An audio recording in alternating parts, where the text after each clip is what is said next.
এই যে এখানে ব্রাশ টুলের কিছু কাজ আছে, আমরা মেইনলি এই ব্রাশ টুলটাই আমরা ফোকাস দিব, আর কিচ্ছু দরকার নেই আমাদের।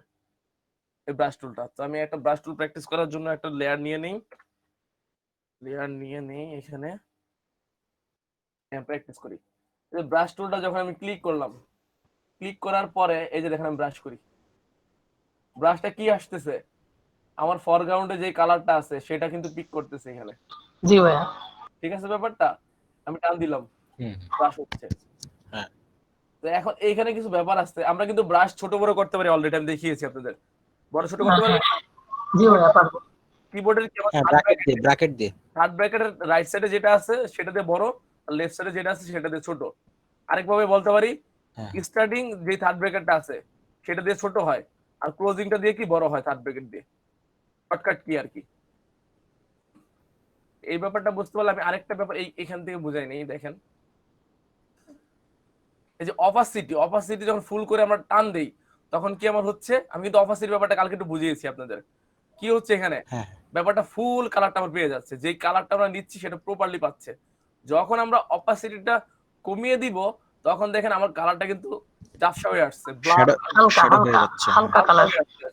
এখন যত কমাবো, এটা আমি দেখেন 17 যদি দেখাই একেবারে পাতলা হয়ে গেছে কালারটা। তো আমি যখন এটা 0 দিয়ে দিব তখন আমি কালার ঠিকই দিচ্ছি কিন্তু দেখা যায় না, সাদা। সাদা। ব্যাপারটা ক্লিয়ার সবার? জি ভাইয়া ক্লিয়ার। এখন কথা হলো গিয়ে এখানে আমি যখন ঢুকার পরে আমরা তো ব্রাশ ছোট বড় করতে পারি। ছোট বড় আমি দেখাইছি কিন্তু আপনাদের, দেখেন ছোট বড় আমি কিন্তু সাইজ দিতে পারি, ছোট বড় এটা কোনো ব্যাপারই না, ছোট বড় করা যাবে। তো এইখানে দেখেন কত অনেকগুলো কালার আছে, এই কালার গুলো আমরা কি করতে পারবো, কালার গুলো এখানে এখানে মানে কালার না ব্রাশ আছে, ব্রাশ গুলো আমরা কি পিক করতে পারবো। পিক করে দেখেন এটা হলো এরকম ব্রাশ, এইটা দেখেন হার্ড ব্রাশ, এটাও দেখেন একটা সফট টাইপের ব্রাশ। এরকম করে করে আপনি কি ব্রাশ গুলো আপনি দেখে নেবেন কোনটা কিরকম কাজ করতেছে। ঠিক আছে, সবগুলো ব্রাশ চেক করবেন, চেক করে দেখেন এই যে দেখেন এই ব্রাশটা দেখেন, ধান ক্ষেতের মতন ব্রাশ, অনেক টাইপের ব্রাশ আছে।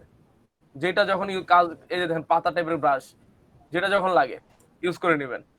ফরগ্রাউন্ড ব্যাকগ্রাউন্ড দেখেন আমি যখন এটা দিচ্ছি দুটোটা কালার কিন্তু নিয়ে নিবে, খেয়াল করেন। এই জন্য কিছু কিছু ব্রাশের ক্ষেত্রে আপনাদের খেয়াল রাখতে হবে আপনি কোন কোন কালার ইউজ করবেন, তখন এই কালার গুলো চেঞ্জ করে দিবেন।